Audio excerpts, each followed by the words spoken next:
Hello everyone, welcome to this video. Today we are going to check an important update which is for CET. आज हम लोग ये जो video में check करने वाले हैं कि CET का इसके पहले जो नोटिफिकेशन आया था, लेकिन अभी ये जो नोटिफिकेशन आया है, अभी ये जो GR आया है, गवर्नमेंट रेजोल्यूशन जो आया है, इसमें हमें ये चेक करना है कि सिलेबस क्या है और एग्जाम कैसे होने वाला है। तो स्टूडेंट्स ये GR आया है 24 जून को एंड ये जो डिसीजन है कि CET कैसे रहेगा, क्या रहेगा, उसमें क्या इंफॉर्मेशन हम लोगों को ध्यान में रखना है और क्या डिसीजन आया है वो मैं आपको आज शेयर करने जा रही हूँ।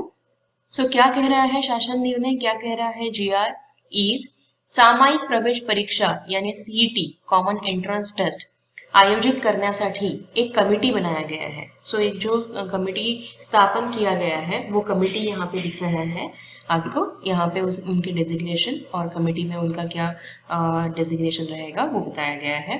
सो दिस कंसिस्ट ऑफ आयुक्त, अध्यक्ष महाराष्ट्र राज्य माध्यमिक व उच्च माध्यमिक शिक्षण मंडल, संचालक बाल भारती और संचालक SCERT के, देन आयुक्त और संचालक माध्यमिक एंड उच्च माध्यमिक। सो ये जो सारे हमारे एजुकेशन डिपार्टमेंट में से हायर अथॉरिटीज रहेंगे वो लोगों का एक कमेटी बनाया जाएगा जो सीईटी का एग्जीक्यूशन के लिए वर्क करेंगे। Now second point which is important is यहाँ पे जो बताया गया है दैट ये एग्जाम जो है that is common entrance examination, ये महाराष्ट्र में जितने भी जूनियर कॉलेजेस है, महाराष्ट्र यानी स्टेट बोर्ड से जितने भी एफिलिएटेड जूनियर कॉलेजेस है और उसमें जिसको एडमिशन लेना है उन सभी के लिए रहेगा। इसमें राज्य मंडल, CBSE, CISCE और एंड ऑल इंटरनेशनल मंडल यानी इतने जितने सारे अंतरराष्ट्रीय मंडल है वो सारे भी इसमें पार्टिसिपेटेड रहेंगे और उन सारे स्टूडेंट्स के लिए ये CET रहेगा।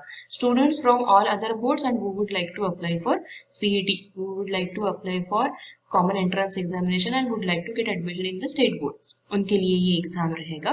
देन इम्पॉर्टेंट पॉइंट जो ये है, इसके पहले भी जो मैंने बताया था that it will be optional. So ये CET जो है वो पूर्णतः ऐच्छिक असेल यानी सब ये स्टूडेंट के लिए ऑप्शनल रहेगा। सामायिक प्रवेश परीक्षा राज्य मंडळाच्या 10वीच्या अभ्यासक्रमावर आधारित असेल। इट मीन्स यहाँ पे आपका सिलेबस क्या हो गया, तो सिलेबस जो है वो 10th स्टैंडर्ड के सब्जेक्ट्स पे बेस रहेगा। अब कौन से 10th स्टैंडर्ड के सब्जेक्ट और कैसा बाइफरकेशन ऑफ मार्क्स है वो देखते हैं। तो यहाँ पे जो इंपॉर्टेंट सब्जेक्ट्स है वो सब्जेक्ट्स आपको बताया गया है दैट एग्जाम होने वाला है इंग्लिश दैट इज अंग्रेजी, मैथ्स गणित, विज्ञान साइंस एंड सामाजिक शास्त्र यानी SST। तो सोशल स्टडीज के जो आपके सब्जेक्ट्स रहेंगे, हिस्ट्री, ज्योग्राफी, पॉलिटिकल साइंस, तो उसके ऊपर में आपका एग्जाम होने वाला है। तो आपको चार जो सब्जेक्ट्स है English, math, science and SST, इन चारों सब्जेक्ट की पढ़ाई करनी है। अब इसके बेस पे जो क्वेश्चंस रहेंगे वो 25 मार्क्स के रहेंगे। एग्जाम नहीं बोल रही हूँ मैं, क्वेश्चन जो है वो इंग्लिश पे 25 मार्क्स रहेगा, मैथ्स पे 25 मार्क्स, साइंस पे 25 मार्क्स एंड SST पे 25 मार्क्स। और ये जो एग्जाम है ये पूरा बन जाएगा फिर 100 मार्क्स का। ओके, सो ये एग्जाम जो है वो ऑफलाइन लिया जाएगा। ऑफलाइन का मीनिंग क्या हो गया कि आपको कोई सेंटर्स दिए जाएंगे और वो सेंटर्स पे जाके आपको वो एग्जाम जो है वो अटेम्प्ट करना है।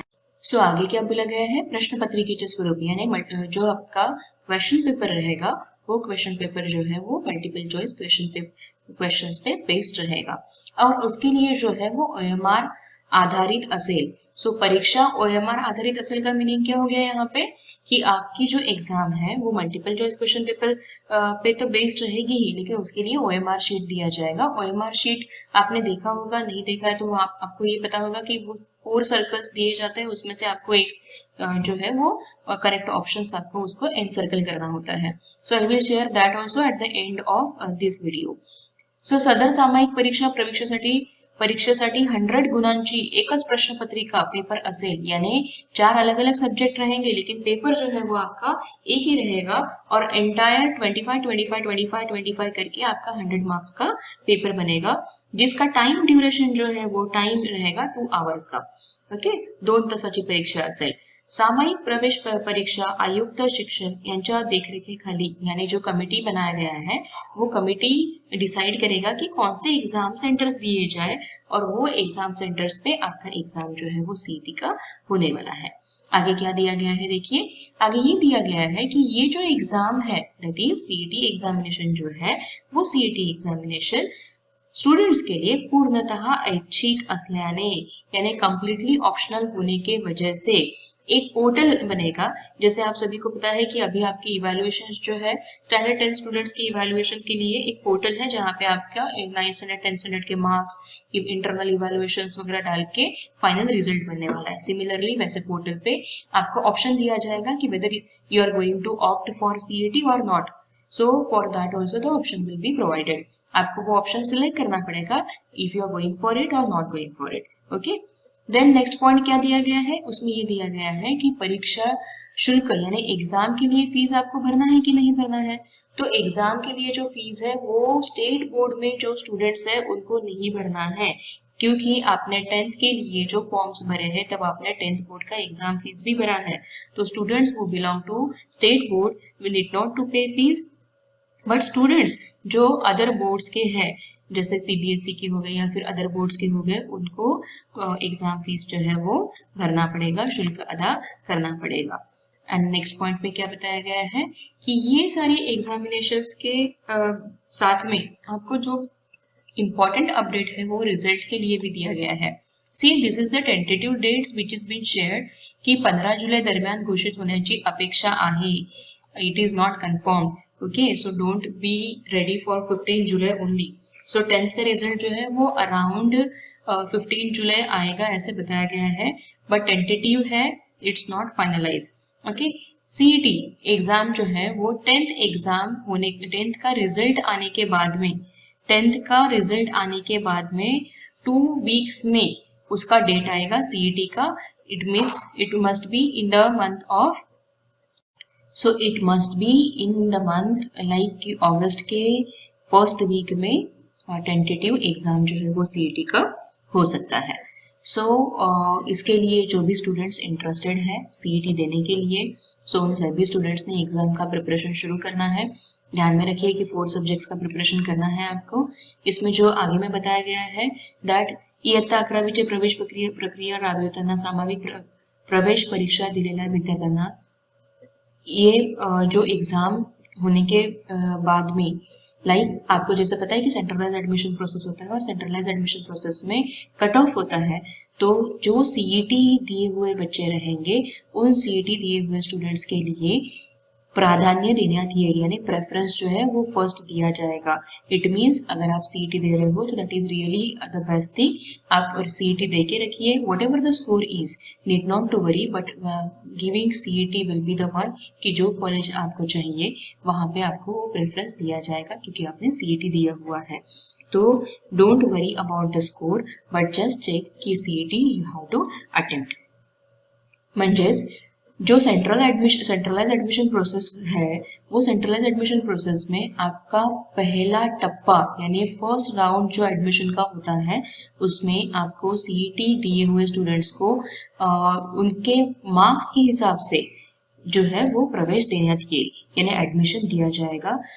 ध्यान में इसलिए रखना है हमें दैट सीईटी अटेम्प्ट करना इज इम्पोर्टेंट और उसी हिसाब से फर्स्ट राउंड ऑफ एडमिशन रहेगा और बाकी जितने भी एडमिशन प्रोसेस कंप्लीट करना है, बाकी जो भी कुछ रहेगा वो सारी चीजें will be based on the रिक्त जागा यानी जितने भी वैकेंट सीट्स अवेलेबल रहेंगे उस हिसाब से फर्दर राउंड्स जो है वो डिसाइड किए जाएंगे एंड अकॉर्डिंगली एडमिशन प्रोसेस चलेगा। और उन सभी बच्चों के लिए जिन्होंने सीईटी नहीं दिया है उनके लिए क्या, तो जो वैकेंट सीट्स है उसमें जो 10th स्टैंडर्ड का आपका इवैल्यूएशन हो रहा है अभी, तो वो इवैल्यूएशन के बेस्ड पे एडमिशन दिया जाएगा। उसके लिए उस हिसाब से एलोकेशंस किए जाएंगे। अब इसमें ये बताया गया है कि आगे में एक एनेक्चर लगाया हुआ है, वो एनेक्चर में कितना एडमिशन हुआ है, कितने परसेंटेज सीट्स है एंड ऑल, वो सारी चीजें डिस्कस की गई है। वैसे वो हमारे काम का नहीं है, फिर भी आप लोग जो भी डिवीजन से बिलोंग करते हैं, if you are from Pune, तो हमारी इनटेक कैपेसिटी कितनी है, कितने स्टूडेंट्स जो है उन्होंने अप्लाई किया था, कितने एडमिशन्स हुए थे और वैकेंट सीट्स कितने थे, तो ये सारे जो है वो डिस्ट्रीब्यूशंस दिए गए हैं। इसलिए आपको चिंता करने की कोई जरूरत नहीं, आप सिर्फ सीईटी का प्रिपरेशन करके सीईटी एग्जाम दीजिए, that will be better to get your college wherever you want, क्योंकि फर्स्ट राउंड में सीईटी दिए हुए बच्चों को प्रेफरेंस दिया जाएगा। ध्यान में रखिए आपको प्रिपरेशन करने का है सीईटी के लिए 4 सब्जेक्ट का, 4 सब्जेक्ट्स पे 25 मार्क्स का डिस्ट्रीब्यूशन रहेगा। टोटल एग्जाम आपकी 100 मार्क्स की रहेगी। एग्जाम जो होने वाली है वो पेपर पैटर्न जो है मल्टीपल चॉइस ऑब्जेक्टिव बेस्ड रहेगा एंड उसके लिए OMR शीट रहेगी। तो here I am going to share OMR sheet also with you so that आपको OMR शीट क्या है वो भी मैं बता सकूँ। So this is like sample मेरे पास में जो अवेलेबल था वो मैं आपसे शेयर कर रही हूँ। This is not going to be the one कि जो आपके एग्जाम के लिए OMR रहेगा।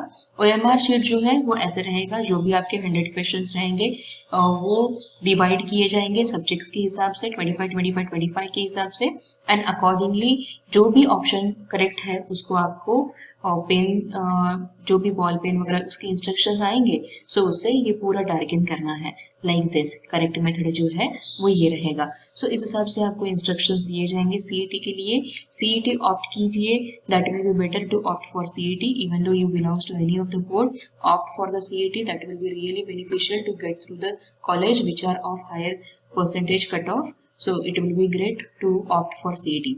डियर स्टूडेंट्स, ये अपडेट इतना ही सीईटी के लिए। इसके आगे में जो भी कोई अपडेट आएगा एडमिशन रिजल्ट्स के related, I will update you for the same.